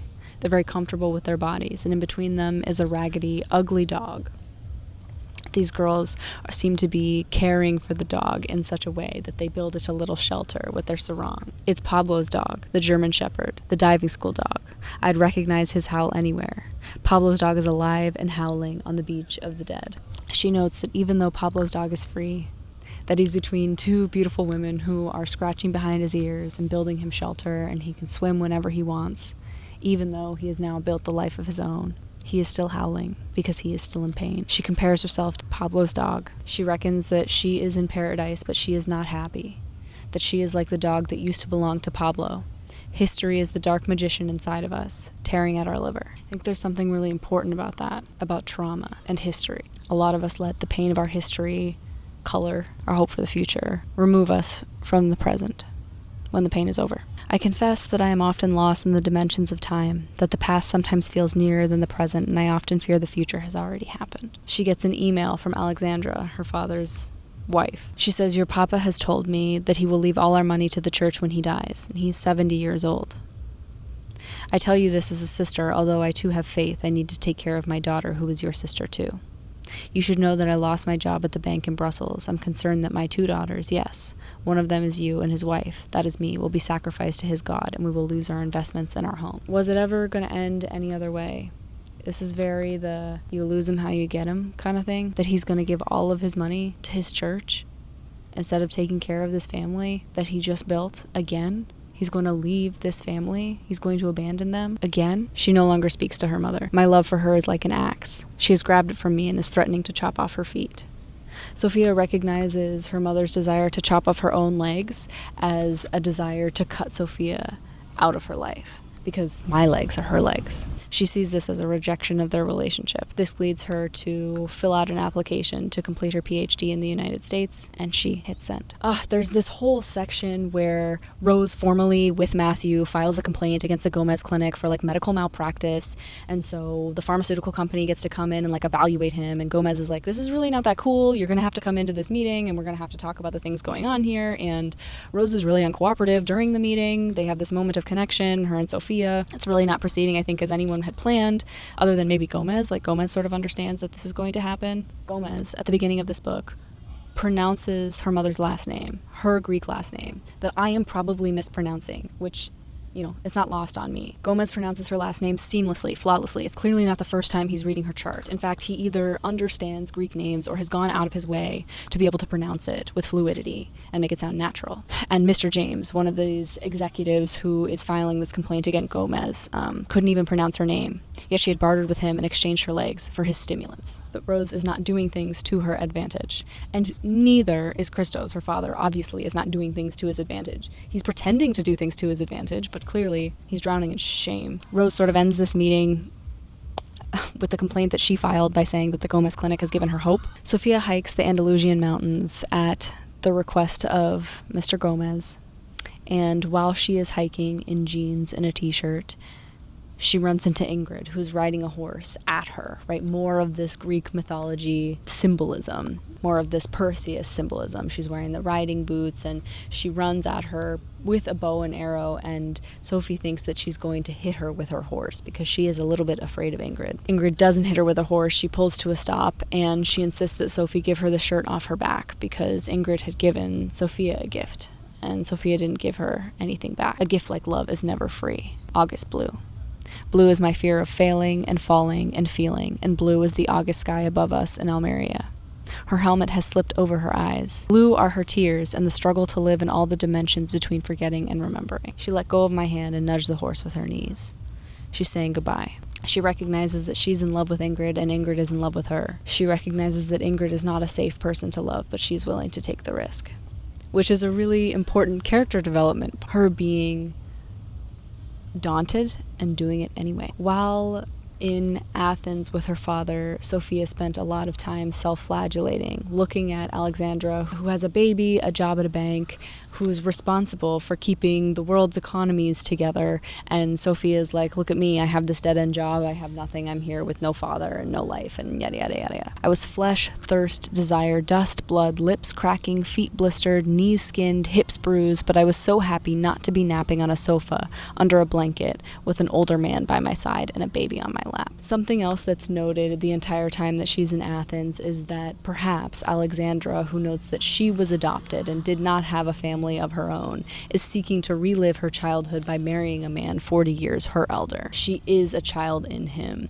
The fluidity of father to daughter to wife to mother to brother to sister is something that's also explored quite subtly in the book. Sophia gets back to the beach and she wades into the water and she's crying. She says my mother had finally succeeded in breaking me. Then, as she's in the water, she sees her mom, a 64-year-old woman in a dress with a pattern of sunflowers printed across the skirt, was walking along the shore. She held her hat in hand, and yes, it was her, and yes, she was walking. She's so excited by this, she thinks it's a mirage. Her mother is out walking on the beach. She comes home and she finds her mother sitting in her chair facing the wall, which I think is a nod to Plato's The Allegory of the Cave. Sophia says, I waited for her to tell me the good news. Her mother says, get me some water, Sophia. She asks her mom what she did today, and her mom says, nothing. Nothing as usual. What is there to do? Well, if you're bored, you could cut off your feet. I've heard about your amputation plan. You remind me of a beggar who breaks a leg so people will give her money. And I think that maybe there's some of that that's going on here. She gets her mother in the car and she takes her out for a drive, a place that Ingrid had recommended earlier on. She gets her mother out of the car and insists that they watch the sunset. There is no sunset to be seen, but her mother does not notice. She rolls her mother into the middle of the road, and then she drives away. She goes straight to Gomez's office, and she's crying, and she's like, I think I killed my mom. There was a lorry on the way, and I didn't know what to do. When she gets to Gomez's office, he's sitting on the floor of his room, and Jodo, the cat, has given birth. They look at the kittens, and the strongest one is kneading his paws against his mama to stimulate the flow of her milk. The strongest of the litter is already taking on a role to assist with the mother. She's licking this one here to keep him warm. See how he is the weakest of the litter? When she licks the weakling, she puts her scent on him. The mother is attending to the weakling, taking care of it the way that a mother does, marking it with her scent, while the strongest of the litter works to make sure that the others get milk. She says to Gomez, I think I killed my mother. I left her. There was a lorry coming. She can't walk. There's this line that says, yes, that is what all children of mournful mothers feel. They ask themselves this question every day. Why is she dead when she is alive? I think this conversation happening when there's a cat in the box is a reference to Schrodinger's cat, a cat that is simultaneously alive and dead. So we've got the reintroduction of metaphysics here. If she wants to live, she will walk out of danger, but you'll have to accept her decision. It had never occurred to me that she might not want to live. But it is a relinquishment of a control that Sophie never had, relinquishment of the delusion of control. That responsibility to control ratio has evened out. It is Rose's job to keep herself alive. It is Rose's job to find a way to want to be alive. We have to mourn our dead, but we cannot let them take over our life. Gomez says this while inside a clinic that is made of the finest marble, shaped like the breast of his wife, his dead wife. Sophia goes back to the beach apartment, and her mother is there, not dead. She made it back. She is standing. My mother is so tall. Her voice was calm and dangerous. Sophia asks for a glass of water, and her mom says, say please. Gomez tells Sophia that he had been refunding their money. Rose says he's a very good doctor. He doesn't have to do that, which is really frustrating, right? Because it's contradiction after contradiction after contradiction. Rose is a person who's clearly in agony. She is inflicting it on a lot of people that are trying to help her. You have a blatant stare, she said, but I have watched you as close as you have watched me. It's what mothers do. We watch our children. We know our gaze is powerful, so we pretend not to look. The tide was coming in with all the Medusas floating in its turbulence, the tendrils of the jellyfish in limbo, like something cut loose, a placenta, a parachute, a refugee severed from its place of origin. Amazing. Great book. Everything about it was really beautiful and based on trust. There's so much trust placed in the reader. There's a lot of trust placed in the characters.